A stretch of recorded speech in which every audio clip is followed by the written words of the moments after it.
Timnas Indonesia gagal mendapatkan kemenangan atas Latvia. Usai di pertandingan tersebut, mereka harus menyerah dengan skor tipis 2-3.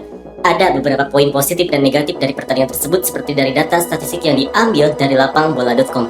Seperti inilah komentar untuk kualitas Timnas Futsal Indonesia. Biar berbenah, pembelajaran juga kalau bisa menyerang dan misal banyak peluang nggak boleh disia-siakan.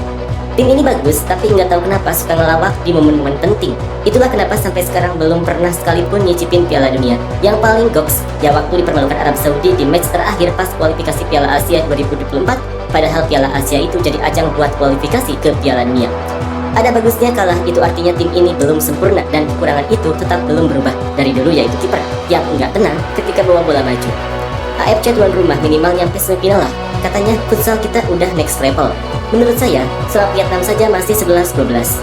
Buat pelatih, pemain, dan staf jangan ranking dijadikan patokan, karena bisa saja ranking 100 juga bisa mengalahkan yang ranking 20-an.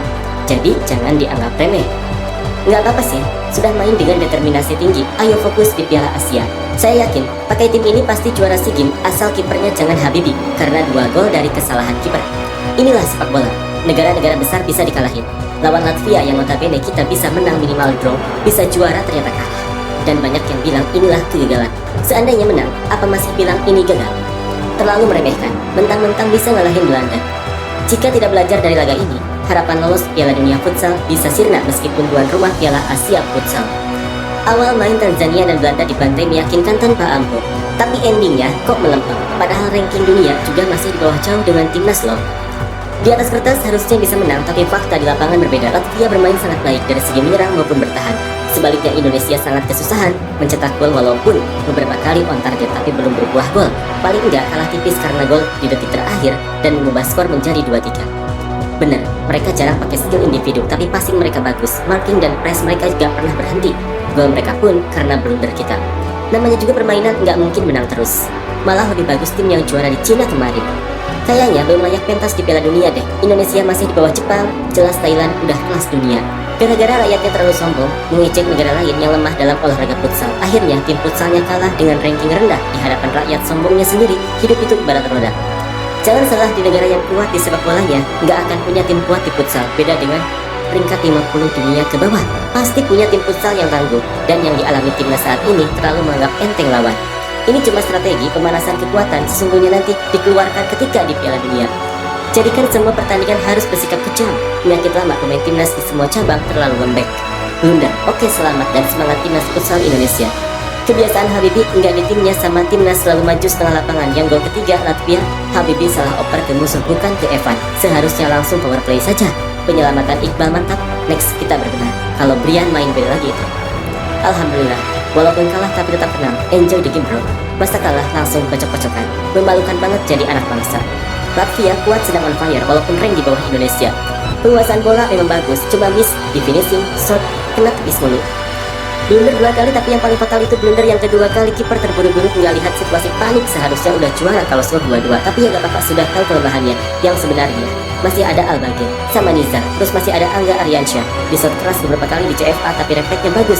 Cuman heran saja nggak dipanggil. Perkiraan saya Indonesia kebobolan 2-3 karena kiper maju, jadi kebobolan bisa dimanfaatkan Latvia.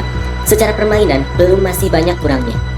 Saya yakin pakai tim ini pasti juara SEA Games asal kipernya jangan Habibi karena 2 gol dari kesalahan kiper. Setelah lihat permainannya tadi, apa pemainnya pemain pelapis? Soalnya terakhir kali lihat timnas futsal saat kemarin gagal lolos Piala Dunia, permainannya sangat rapi, dari menyerang ke bertahan juga rapi. Tapi setelah ada kabar ganti pelatih, baru pertandingan kali ini lihat lagi, kok mainnya pada jauh-jauhan kayak main sepak bola. Transisi menyerang ke bertahan juga nggak seperti biasanya. Entahlah, kalau pertandingan lawan Belanda kemarin, apa mainnya kayak gini, apa enggak? Soalnya nggak lihat. Mengejutkan, hasil sebelumnya jauh lebih bagus Indonesia, tapi cuma kalah tipis, butuh perbaikan buat kedepannya. Kalahnya sama kayak waktu lawan Argentina sih, kiper yang maju tapi kualitas passing sama ngambil keputusannya masih buruk. 2 gol murni karena itu, lawan Argentina juga sama.